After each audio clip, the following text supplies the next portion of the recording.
नमस्कार सर्वांना. तर चला आज मी बनवणार आहे सोयाबीनचा सोया खिमा. तर चला बघूया त्याला साहित्य काय काय लागते ते. 400 ग्रॅम सोयाबीन घेतलेलं होतं. तर तुमच्या घरामध्ये किती लोक आहेत त्याच्या अंदाजे तुम्ही घेऊ शकता. आणि मग ते सोयाबीन गरम पाण्यामध्ये टाकून 2 ते 2.5 मिनटं शिजवून घ्यायचं. त्या सोयाबीनमध्ये छोले पण टाकायचे, कारण छोले पण मग शिजले जातात, थोडेफार शिजले जातात. मग ते शिजल्यानंतर 2-2.5 मिनटं शिजवून त्याचं पाणी पूर्ण काढून घ्यायचं आणि मिक्सरमध्ये असं लहान करून घ्यायचं. ते मिक्सरमध्ये दळून घ्यायचं ते. आणि त्याच्यानंतर 2 कांद्याची पेस्ट करून घ्यायची. 2 कांद्याची पेस्ट करून मी पेस्ट केली 2 कांद्याची. ते आता तेलामध्ये छान असं भाजून घ्यायचं. छान भाजून पण घेतलं मी. त्याच्यानंतर मी घेतलं थोडंसं धनिया पावडर.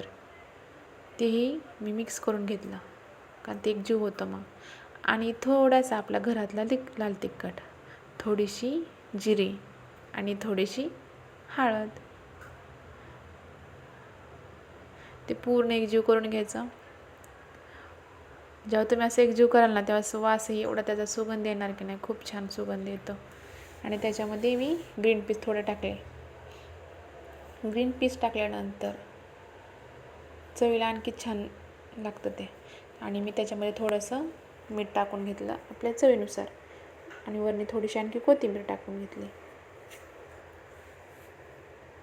आणि हे आहे मिक्सरमध्ये बारीक केलेलं सोयाबीन आणि छोले आणि ग्रीन पीस तुम्ही जेव्हा ह्याच्यामध्ये टाकाल ना, तेव्हा आणखी तुम्हाला म्हणजे खाण्याला एवढी छान लागणार, तुम्ही सारखं बनवून खाणार ते.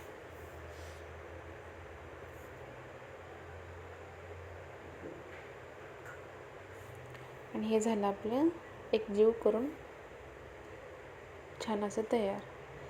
आणि हे पूर्ण एकजीव झालेलं आहे. आणि ते झालं आपलं पूर्ण तयार सोया खिमा. तर कसं झालं नक्की सांगा मला कमेंट करून.